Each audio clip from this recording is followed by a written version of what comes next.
in the presentation will play over your computer speakers, even if you're connected on the phone, so please make sure those are turned on. We have a terrific panel for you today.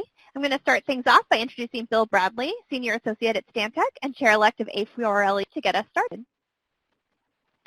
Aubrey, thank you, and thank you to you too, Janelle. Before we dive in, I want to put on my A4LE cap and welcome those tuning in across the country. Looks like we've got a great turnout. Shout out to John Hill, former president of the Virginia chapter, who's tuning in from Great Falls, Virginia. Shannon Needham, upper school learning specialist at Sandy Springs Friends School in Maryland. Also Nicole Ward, design manager in the Office of Capital Programs for the School District of Philadelphia. And looks like I see Wayne Lee, director of planning in Frederick County, Virginia, and many others. Very glad that you're all here along with your A4LE colleagues in California, Washington State, Kansas, Missouri, Texas, Louisiana, Florida, North Carolina, Pennsylvania, Washington, D.C., and New Jersey. And I hope I didn't leave anybody out, but it looks like we've got a lot of designers on board, but also a lot of planners, educators, and facility directors. That's great. As Aubrey said, my name is Bill Bradley. I'm Chair-elect of the Association for Learning Environments. And on behalf of my colleagues on the board and the A4LE staff at headquarters, I want to welcome you to the next in a series of professional development events that A4LE is organizing in keeping with the association's vision of connecting professionals seeking opportunities at the intersection of learning and design. I don't know about you, but I think it's great that the A4LE is offering these and that you're here. It's increasingly important that we stay connected and that we don't stop talking and raising the bar and seeking to make learning environments better and better, even as outside forces weigh heavy and attempt to deter us. So thank you for attending and lending your voice.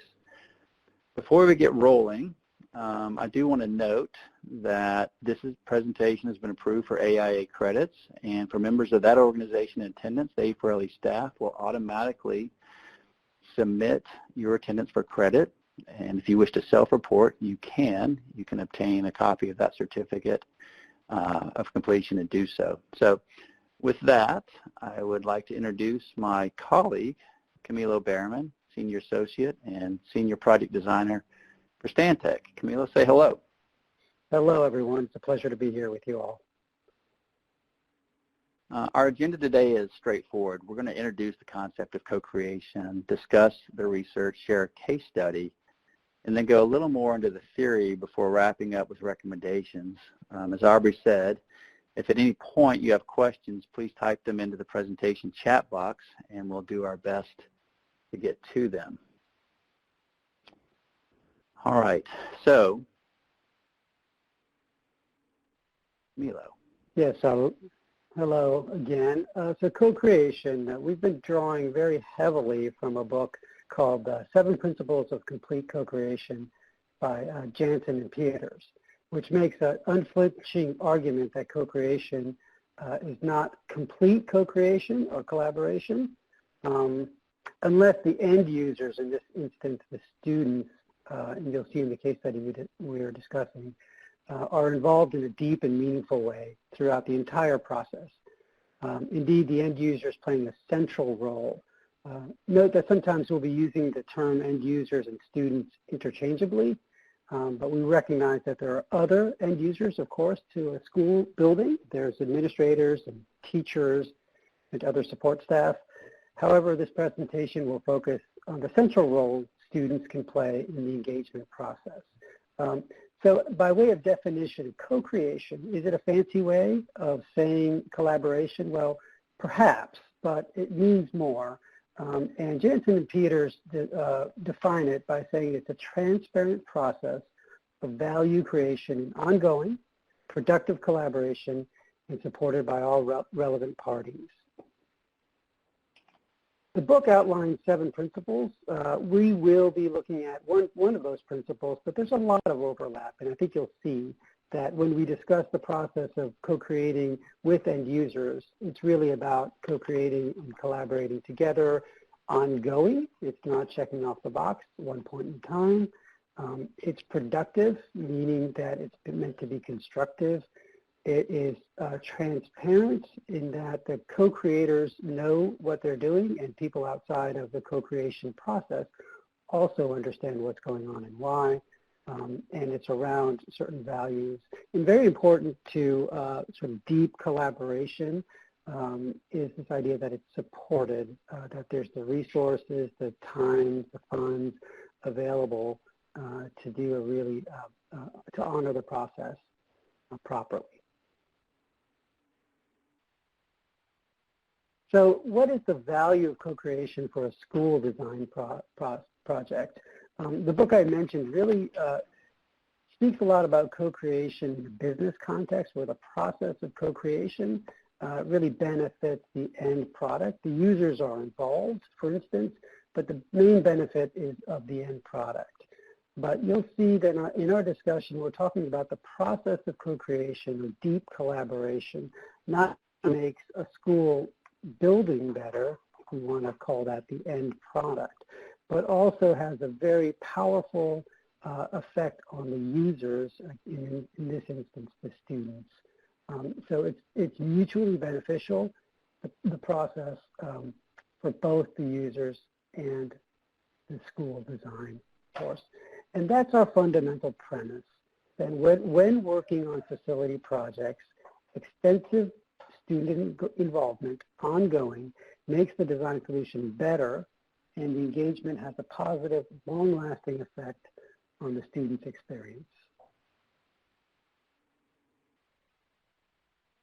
Thank you, Camilo. So if you think about co-creation within the context of education, it's part and parcel of next generation learning, in which we're encouraging students to create, collaborate, and communicate.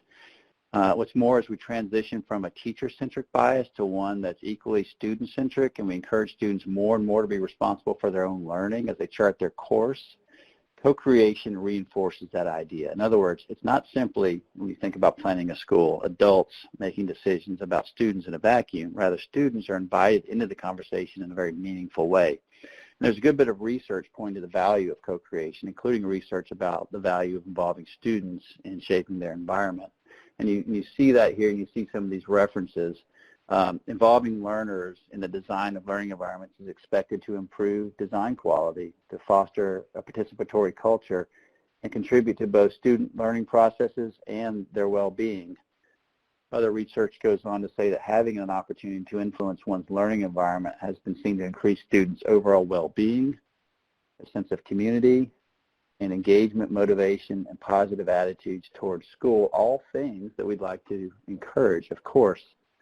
All of this research is summarized in Tina McCullough's research, her dissertation entitled Design Framework and Principles for Co-Designing Learning Environments, Fostering Learning and Well-Being, in which she responds to the need for the development of a theoretical, empirically, and practically sound design framework and principles for involving students in a participatory design process. So all by way of saying, if you intuit that engaging students is a good idea, then you're right. There's actually the research to support your intuition.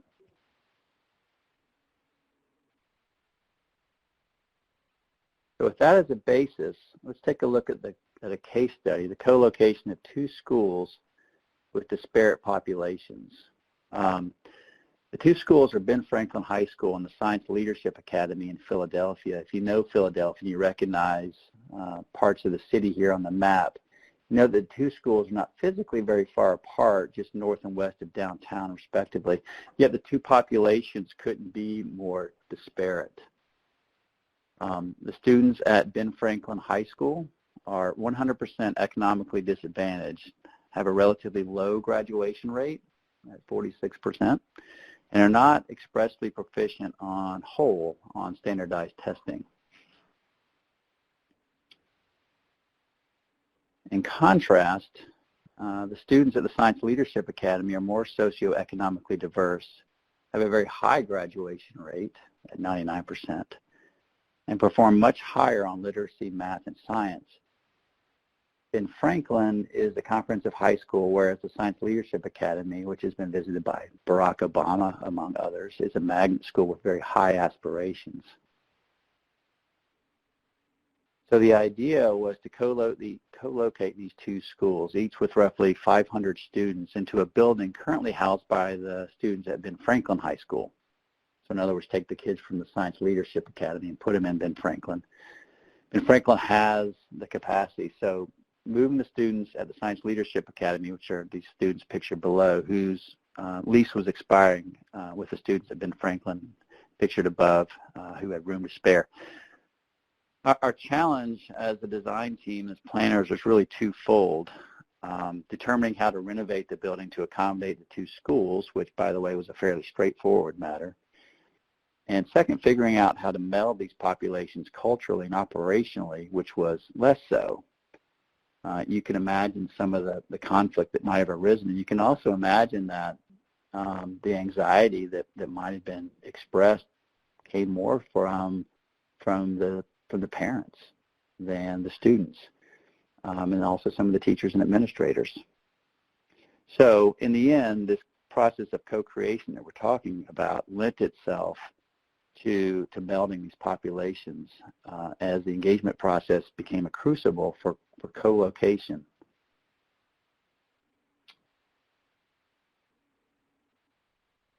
Some of the facts and figures. Blank slide. I'm sorry, I'm seeing a blank slide on my screen. Oh, there we go. Just maybe a lag. So let's talk about the building for the architects who are curious about what the building itself looked like. Ben Franklin is a 6-story modernist institutional facility erected in 1960 with a 1970 gym addition. It's located in the urban context about 8 blocks north of downtown proper. You can see it pictured here with the students looking at it from the window of our conference room in our Philadelphia office, which is literally across the street. And you can imagine these students were excited to see the building from this perspective from the first time. The inside is as you might expect for a building, school built at this time. The industrial-era collection of classrooms lining either side of double-loaded corridors, stacked one atop the other for very efficient 270,000 square foot, 6-foot facility. The hallways were lined with lockers. The demising walls were opaque. And the classrooms had a single orientation reinforced by rows of desks facing a teaching wall. And as you can see here, also in the upper left, the students who entered the building came into a very small lobby through which they had to first pass through metal detectors. And with all due respect to my colleagues at SDP, Ben Franklin was not what you would call a very happy or hopeful or inspiring environment, hence the opportunity for a renovation. So with that as a context, let's overlay co-creation. And the first thing that we had to do was determine with whom to engage and at what level. And you see here on the right some of the prospective members that we consider anytime we do co-location. Is it board members? Is it building level or central office administrators? Folks from facilities, the teachers and staff, the neighbors, community groups, of course, the students. And then you have to consider, after you figure out who you're going to engage, at what level you will engage them. Is it all about being informed, just telling them what's happening so that they know? Are you asking? Are you looking for input? Are you looking for input at the level of having them help develop the solution, or maybe even execute part of the project, like murals and things of that sort? So thinking about co-creation, you have to identify the stakeholders and at what level you'll engage the various ones of them. Camila? Bill, the book that I had mentioned, The 7 Principles of Complete Co-Creation, does a very good job of sort of fleshing out the different kinds of engagement, the idea of at what level. And on the left, you see these diagrams, which really represent that people, the end users, at different points in time along the co-creation trajectory will play different roles. So you'll see, for instance, that at times we tap into the students' expertise as informants, so they can inform us and give us information about the day in the life, about how their school works. But other times we're asking to understand what inspires them about school, or could they be evaluators and evaluate some design solutions that we might be proposing. We also transposed a couple of the roles in the book, the co-producer and co-developer. We've changed them to co-designer and co-planner, respectively. And throughout this presentation, we'll try to remind folks that the different roles that the same group of students played throughout the co-creation process. Thanks, Camilo. The engagement with the students wasn't a single point in time. Well, let me go back to the slide and say that in Philadelphia, we convened a campus planning team, which is this group that's surrounded by the orange box, and you can see they're represented by the two different schools. So we had folks from Central Office School District of Philadelphia. Then we also had leadership, building level leadership from Brim Franklin and from the Science Leadership Academy, and included students, teachers, and parents. So that was the campus planning team with whom we met regularly. And then there was a steering committee, and the steering committee was also part of the campus planning team, so they were part of all of those conversations. But as part of those conversations, we would then retreat with the steering committee, sometimes called the executive committee, and they are the decision makers. And we typically limit this group to a fairly small group of people who are empowered to actually make decisions, so that when ideas are put forward in the planning teams, and sometimes they're conflicting or sometimes they're not in scope or in budget, we have to come back to the steering committee and they say, you know, that's not in scope right now. Well, that's a great idea. We're going to figure out how to get it in scope, and we want you to pursue that. So it's a way of helping us sort through the information, is to have these two levels of input. And then as far as the engagement with the students, I think it's important to understand that it wasn't a point-in-time check-in. And we've done this before, where you get together some of the student leadership and you have a pizza party, you bring food, and they come in, they provide their input, but then they're gone. In the co-creation process, it's really an iterative process, continual engagement with multiple touches and a variety of activities intended to first inform them, because the students don't know anything necessarily about school design or planning. So to first inform them, and then to solicit input. And so one of the first things we did in Philadelphia is work with the students to develop success factors. And you can see these here. Both schools wanted to maintain their unique identities. At the same time, they recognized the potential, and they wanted to capitalize on the opportunity to create and foster a new sense of pride of this co-location, these two schools. And it was very interesting that while they wanted to be separate, they also wanted to find opportunities to come together and ease into a relationship, so that over time, whereas the two populations would be separate within the building, which is what the mandate was to be physically separate within the building, students over time wanted to ease that and to break down those barriers. And so in designing, they directed us to make the demising walls temporary, so that at some point, if they wanted to, if the experiment proved out that those demising walls could be removed easily. Obviously, a success factor, upgrading existing conditions and being completed on time and within budget. They also told us what they didn't want. They didn't want to create inequity. They didn't want to miss the opportunity to affect positive change, and they did not want their input to be excluded. And in the end of the day, they did not want us to get it wrong. Fair enough.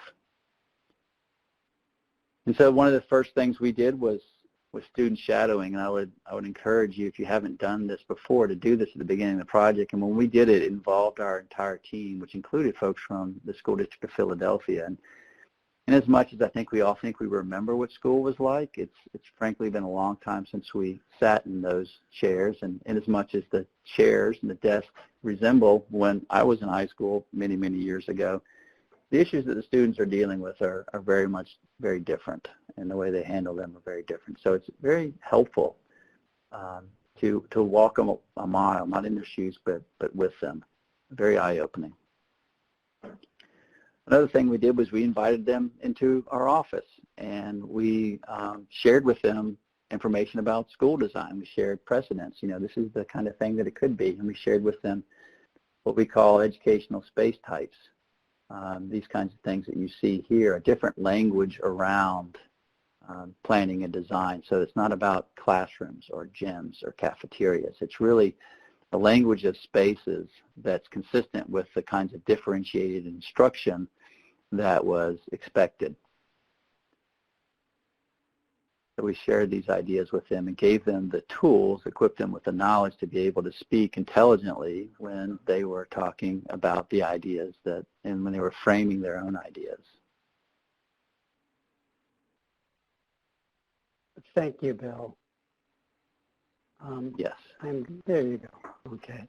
So with that common ground, where we learned a lot from the students, certainly by shadowing and just meeting with them and understanding what would make a great project, what wouldn't make a great project, and also sharing with the students, from our perspective, what we know, what we've learned about learning environments through the space types and having a dialogue around that. Then we jumped into co-creation, co-designing at multiple levels. One thing we looked at was how can we understand the attitude towards sharing a building, and then we dove down deeper into sort of a planning exercise that within that building, what are the academic areas like, and then lastly we went into more of a design exercise, which is the look and feel, if you will, of parts of the building. So this idea of sharing a building together, this co-creation and co-location, is really an idea about cooperation. Of course, there's double entendre here, that there's a cooperative aspect of collaborating together, but more to the point, how would they cooperate the school? How would students, how would they think it works? So we'll get into the details in this presentation of how the students informed the selection of how to divvy up the school, if you will, what would be shared, not shared. But we won't go too deep into the administrative operation side of cooperating schools.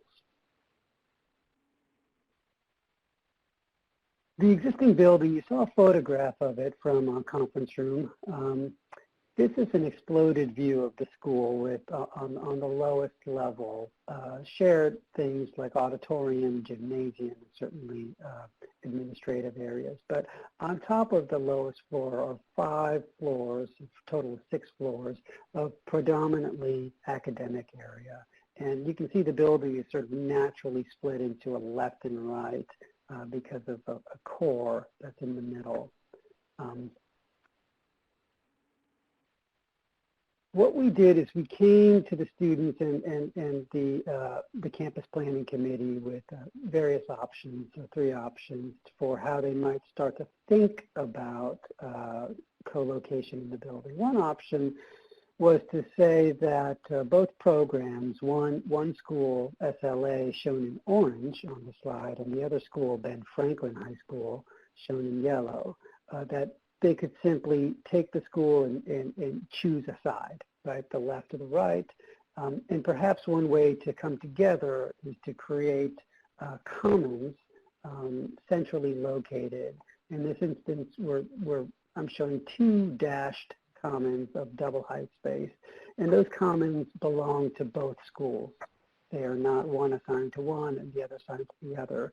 And the point would be that in the middle is where both schools could intermingle throughout the day, and that might look something like these precedent images on the screen, where there's a centrally located collaborative lobby area, but also there's an opening from floor to floor.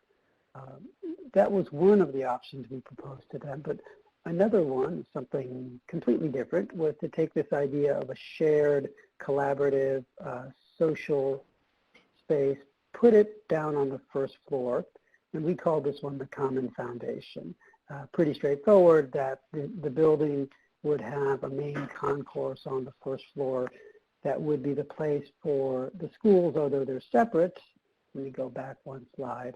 And they could be separated along the left-right divide, or as you can see here, there's 2 floors of yellow, one school, and 2 floors of orange, another school. Really irrelevant. The point would be that they could share a main concourse, and the students would intermingle and get to know each other in one main socialization space that would be lively at the beginning of the day and at the end of the day as students come and go. And lastly, we offered an idea about a living room for each of the schools, not unlike perhaps an urban apartment building where you might come in off of the sidewalk. There's a ground floor with shared amenities, lobbies, mail rooms, fitness, etc. But then you would take the stairs or the elevator up to your apartment, and in that apartment you would walk into a living room. And in this instance, each school would get its own living room, and once you enter that living room, you enter essentially the front door of the school. And those living rooms could be what you might imagine them to be, something that is highly flexible, not always program space, but for collaboration, socialization, and a wonderful front door image for the school. So there was great discussion, and in the end, the students' votes and opinions counted just as much as other members of the campus planning team, and they had a great time considering the different possibilities. If I can animate this. The final result was that there was an overwhelming preference to create a real sense of identity for each of the programs through this living room option, and we modified it, of course, as we went through. But the students had a major role to play to defining what the fundamental solution was and how the two schools will co-locate in the building.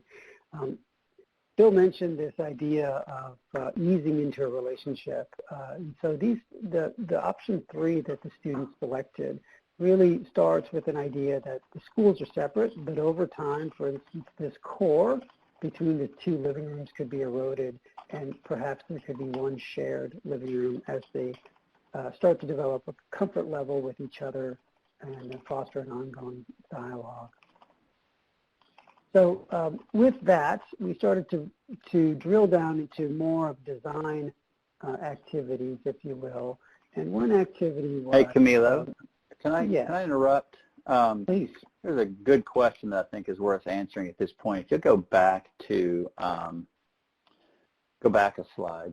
I guess I can go back a slide. Yeah, there. The question that was asked is, what was the thinking in dividing the schools with classes on each level as opposed to each school on a floor of its own?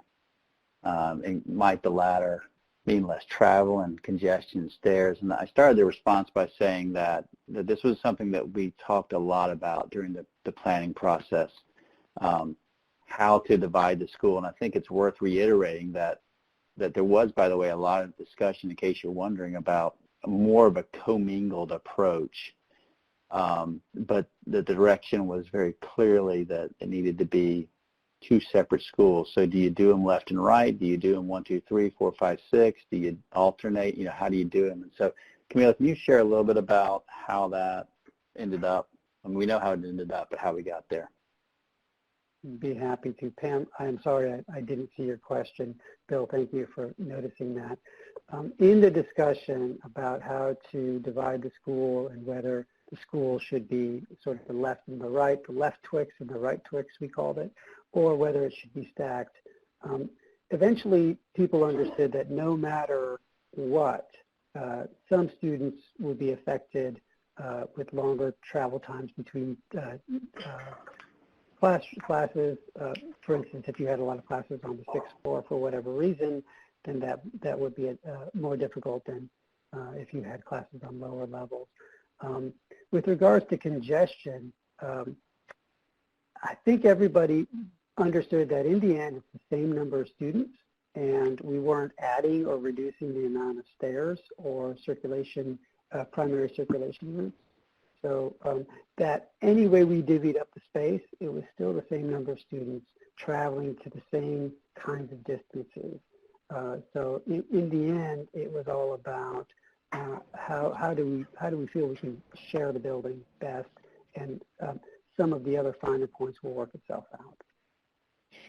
Because, just to be clear, there were dedicated vertical paths in each of the sides. so that the 500 for each school would still have access to their own circulation, even in the central spine.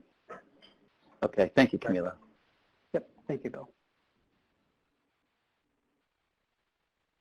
So we started to involve our co-creators in more of a design-oriented activities, and one of them is a game called the Space Kit game, which I'll show you in a moment. That was really about planning the academic areas with a little bit more detail, and then a design charrette where it was really about hands-on design solutions.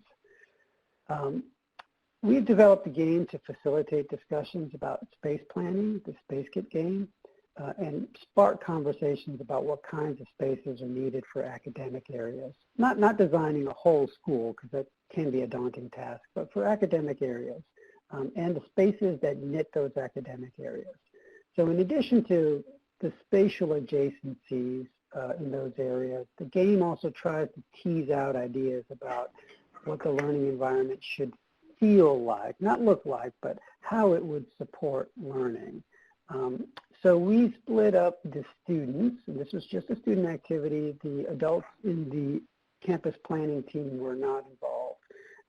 And we split them up into 3 different teams. And they played with these pieces of that come with the Space Kit game, which include classrooms, collaborative areas, support spaces, along with other pieces. You'll see on the bottom right these resource chips and blue triangles, all to help foster this discussion about what makes a great learning environment, and more importantly, what the end users want and value. You gamers might recognize these hexagonal pieces as being very similar to the Settlers of Catan board game, which is indeed the inspiration of how can you get adjacencies without falling into wanting to make a floor plan, which is, after all, my job. So we drew heavily from Settlers of Catan. Also, for you binge watchers of Parks and Rec, you might recognize that this looks a lot like the Cones of Dunshire game. It's a lot of fun. But the rules of play, however, start by asking each team to select a handful of vision words similar to refrigerator, magnet, poem words, and help establish an idea about what their learning environment would be like. And you can imagine just by trying to read the words on the board, on the screen here, that if you had a grouping of words that said that the learning environment would be secure, and there'll be places to collaborate and hands-on, and places for community and joy. It starts to give an ethos to what you're designing to. The game also carves out time to discuss the space type cards, the space types that Bill mentioned, allowing everyone space and time to ask questions and to share their preferences. Of course, there's no winners or losers, just an opportunity to test fit ideas about which spaces support each other. Should there be classrooms next to maker spaces or breakout areas near outdoor learning? Eventually, groups land on adjacencies which feel right for them and support the vision that they've created. And here on the screen, you can see the vision words on the edge of the board. And that's what the students were working towards. And the resource triangles represent extra details about spaces like technology, certain kinds of furniture, snacks, things that help take the conversation a little bit deeper into what makes a space functional, useful, and engaging. Camila, while you're on that page, can you go back? I think it's worth pointing out that the game pieces are intentionally abstract. And the idea is to keep it at that abstract level so that the players don't default to familiar notions of space types like a rectangular classroom. It's really more about adjacencies and the types of activities that happen in those places as opposed to, as Camila said earlier, what it looks like. Pam mentioned that she uses Legos, and that's a great tool as well. We think it's really important and helpful to take the planning for games, even though it's fun, and charrettes very seriously and thoughtfully consider the ways that you can provide your co-creators with the tools and understanding so their input is relevant, valuable, and insightful. We're asking people to come and talk about design, and for the designers in the room and the planners in the room, we've got a lot of training. Of course, the layperson doesn't. So as much as we can provide tools, we can help accelerate that conversation. In this image, Jeremy, the young student on the left, is one of the students for whom the co-creation process was especially empowering. He went from being very reserved and sort of embarrassed about sharing his thoughts to discovering profound confidence about what he had to contribute. And he really blossomed throughout this process. Another activity was a more traditional design charrette where we asked Camilo, students. sorry to interrupt. Yes. Can we show that video of the kids doing the space kit game? Is now a good time to do that? Yeah, that's a good idea.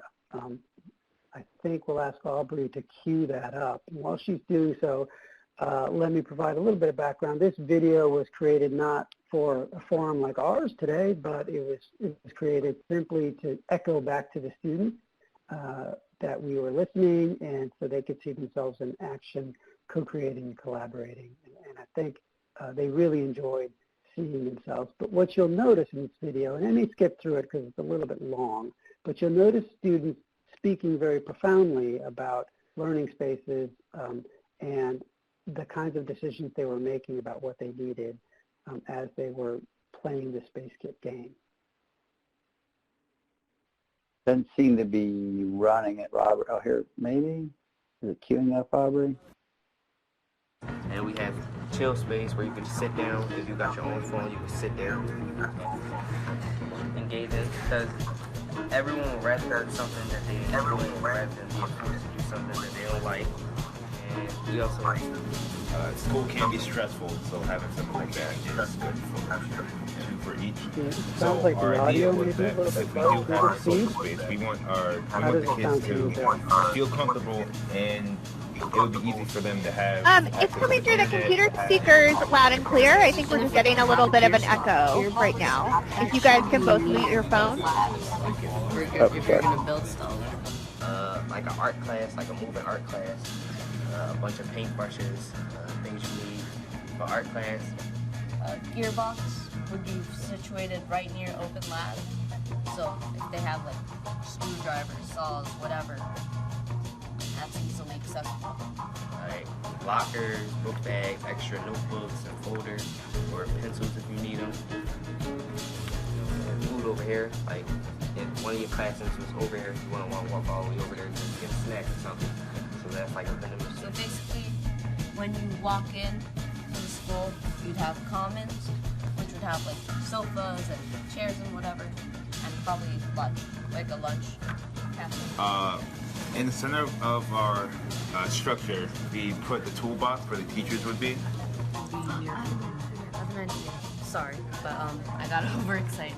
But so you know how we're trying to combine the closed lab and open lab? If we put these in the middle, it can start off as a closed lab and become an open lab. To do that, at the bottom of it is a commons, and then around it are other social spaces. So if the students were to need a teacher, they could easily access. They are easily accessible. And food safe. Flexible, because it's better to be prepared for multiple things than focus on one. Respect. So practice presentations or study projects that's coming up, they do have that space that is provided to them. We have a cube room, the open space areas, and we use the dividers to separate the spaces so you can have your own conversation with people, not random They grow oh, you said garden. Yeah, like grow our own vegetables for like culinary. Around greenery and the garden, which would be able to like have tables, like grow food and stuff. Is good, and the community, because if you want to go to school with people, most of the time, most of your day you're going to spend around people, so it's better to get to know them as a community rather than as strangers.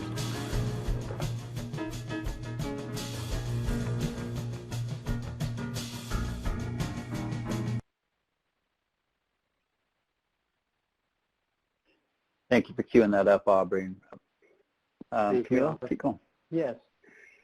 So after the space kit, we did a more traditional design charrette, dividing the students into 5 teams and giving them floor plans of specific areas like commons, cafeteria, library, and asking them to really start to consider what those spaces might be like.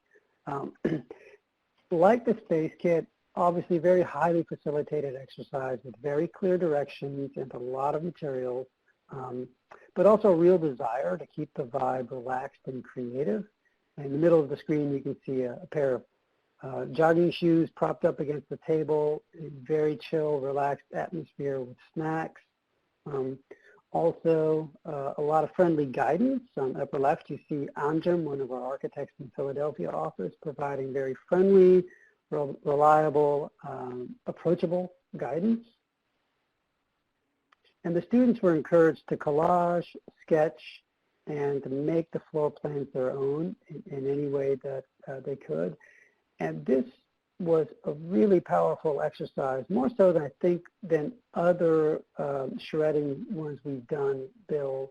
I think because a lot of the groundwork that we had laid beforehand in conversations about their existing schools, doing the Space Kit game, etc. Mm-hmm.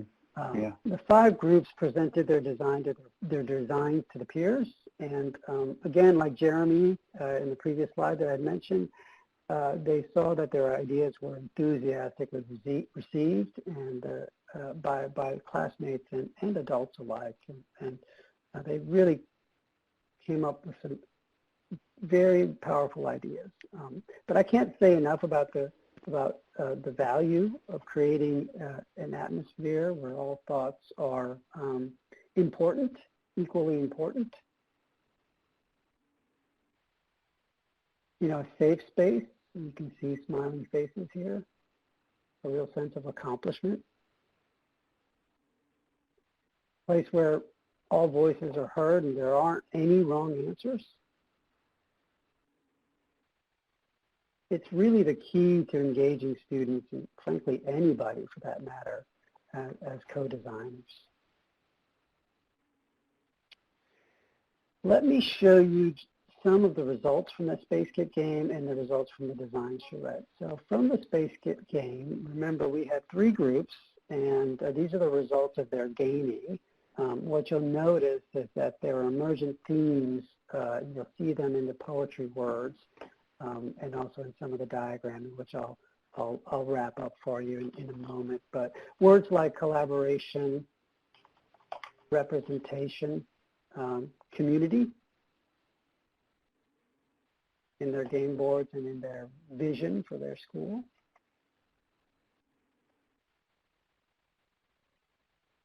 The idea about role modeling and representation of student work became very strong and powerful as well. But when we look at the diagrams for all of the 3 game pieces, we also see emerging themes about, in some meaningful way, trying to connect to the outdoor space, which isn't surprising for an urban school, but also ideas about how to use the spaces in between classrooms as common areas and places for a lot of collaboration, especially in a building, if you recall the photographs which Bill shared, that doesn't have any collaboration areas. So strong ideas that were further reflected in some of the language and ideas from the design charrette. So the charrette really helped the team, or design team, and the students and committee members start to coalesce around a look and feel for the school. There were powerful design observations like the value of daylight, and how breaking down larger spaces into smaller zones can be helpful, especially in spaces that are a little bit overwhelming. Also clear direction about incorporating murals, which for those who don't know, Philadelphia is a city of many, many murals, but also artwork and other student work display areas. Again, these are ideas coming directly from students and essentially project requirements. Also, a great emphasis on variety of different kinds of spaces in the collaboration through collaborative zones. Also, emerging preferences about what kinds of materials are engaging or warm. Wood, natural wood touches you'll see in the conceptual design. Also observations about how spaces promote mental health. On the bottom left, you'll see this note that one of the students put in that says, "A bright room makes people feel better." I mean, this starts to look like a construction drawing to me, with the bottom left being like general notes. And for you design professionals on the meeting, imagine putting general notes like that on your construction documents. A good reminder of why we're doing what we're doing. Also, some specificity about furniture and variety on the bottom left. This drawing comes complete with a furniture legend. This is what design is all about, and the students really were able to pull together some exceptional design ideas. So the design results from both the Space Kit game and the charrette were incorporated into the conceptual design, and it's now under construction, so I don't have final photos, but I'll show you a few of the early conceptual design images where you'll see a great deal of student ideas embedded into the design. Ideas like connecting the interior to the exterior, in this instance a roof terrace beyond. A desire to transform as much of the school into an inspiring place.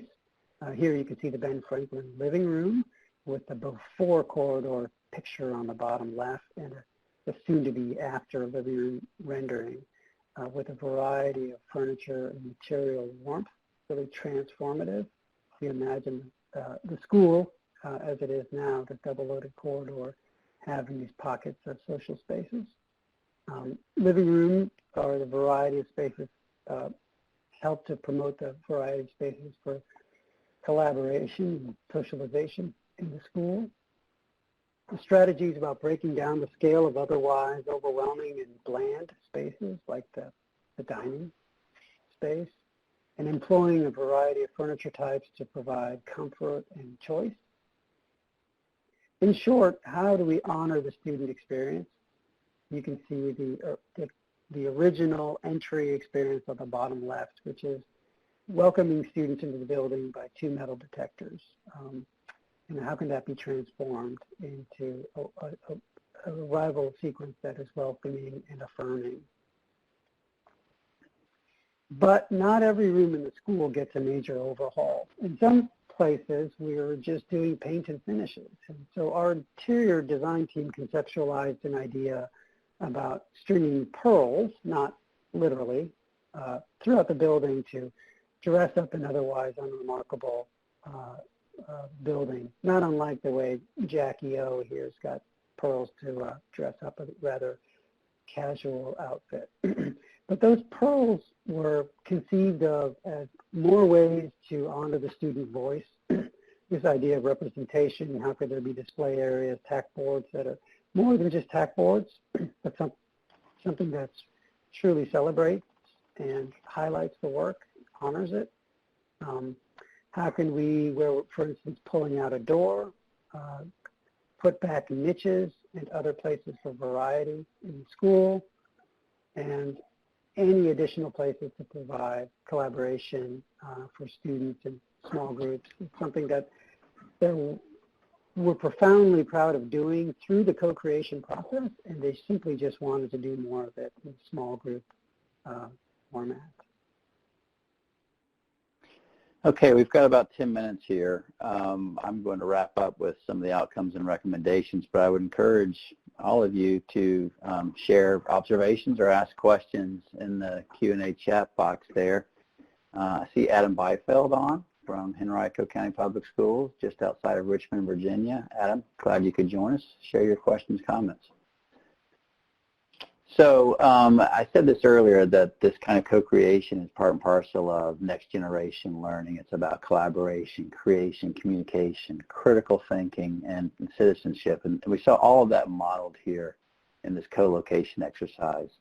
As I said, the co-creation really became a crucible for project, and whereas at the beginning the adults in the room in particular, almost exclusively, had real concerns about this, the students over the period of this co-creation demonstrated the potential of the co-location. And in the end, the adults were less concerned after they saw how well the students worked together. It made students active participants in their future, and by the way, we got some great design ideas out of them. So here are some recommendations going away. The first recommendation ought to be very clear. It's to do engage students. Find a way. And, these were high school students, but, the question is often asked, how do you engage middle school or elementary school students? And for the middle school students, I'd remind this group of A4LEers that A4LE supports the school's next program, which is a competition to design the school of the future, and it's middle school students who are doing that. And if you've ever sat in on one of those juries, or if you've heard the winners present at A4LE Learningscapes, you know that they have some incredible ideas, and the same is true of the elementary school students. So do engage students. And the research, if you're looking for justification, you can cite this research as a means for justifying getting the students involved. And the other recommendation is trust the process, and you do have to let go a bit. It does get messy, and that's okay. But be intentional. Have a plan. Go in with a plan, and as much as you have to be trust the process and sort of give and take, it is important to be intentional, have a plan. Encourage broad participation. Let go of control. Be flexible. Be convenient. And if you want to get students fully engaged, provide food. It's great to have that food there for them and to keep them energized and going. And by the way, I like food too, so I'm sure you do as well. Yeah, so I'll go back to the student shadowing thing and just say, I can't say how important I think this is to do this student shadowing. You really do gain a new perspective. And I won't say pack your own lunch, but I will say that eating a school lunch as an adult is a whole different experience, as you can see here. So we got a question here from Wayne Lee in Frederick County, Virginia. So the students were involved in the design process at several points along the way. Any thoughts about involving them after construction? Wayne, that's a great question, and I know that even beyond some of the CTE classes that we sometimes get involved with doing site visits and stuff, the challenge becomes safety, whether or not you can get the students involved on the site or not. But one of the things that we've done is, and I think you guys did this in Frederick County, is you made the building part of the curriculum, and you had a group of students who made a lesson plan designed around the site, where they engaged the site and created the QR codes for a site walk, and folks walking the site could then identify different aspects of the building and the landscape, both intentionally designed and those that were part of happenstance. And so I think any time that you can get the students involved in engaging the building, the site, to develop the curriculum or reinforce the curriculum, that's one way. Camila, do you have any thoughts on that? Sure. So there's two aspects. There's the learning aspect of the construction process, but there's also, especially for renovation projects and additions, construction can be disruptive, of course, especially if it's phased construction. So involving the students and the staff as a way to get them excited about the disruption is really important. So I'm reminded of something that Henrico County did here in Virginia. The principal made T-shirts for the staff and for the students, and I think the contractor actually helped contribute to buy all the T-shirts. And I can't remember what the T-shirts said, but it certainly made it we're all in this together kind of experience. And this was an elementary school, and they were just very thrilled about what was coming because of the excitement created through the school and the contractor, in fact, about their new renovations. Thanks, Camila.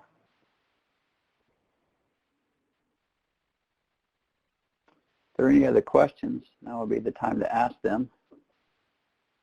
Short of that, I would just like to thank everybody for joining. Again, it's so important that we all, as A4LE members, stay connected and continue to have a dialogue. Oh, there's a question. Is the renovation complete at this point? Camila, you want to pick up there since Nicole's not on right now? All right, sure. The renovation is a phased and occupied, so it's not complete yet.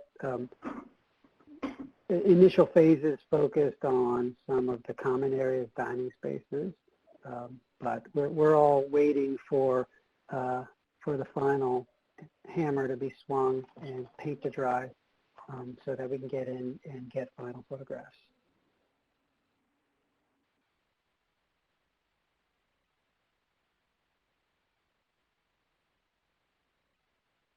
Okay, and I'll just remind everyone that you can submit your questions in writing by typing them into the Q&A pod. So we'll pause for a moment to see if there are any others.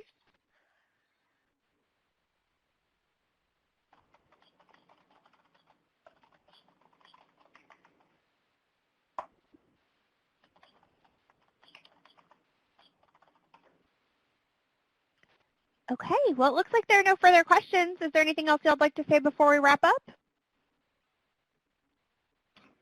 Not for me. Thank you guys for attending. And thank you for your questions. Thank you all. Okay, so that will conclude our session. I'd like to thank our speakers for their participation and thank all of our registrants for attending today's program. Your certificate of attendance and evaluation form will be emailed to you within 24 hours, and we ask that you take a few moments to provide us with your thoughts on today's program. You can register for all of our upcoming live webinars as well as on-demand recordings of previous programs at https://education.a4le.org. Thanks again and have a wonderful day.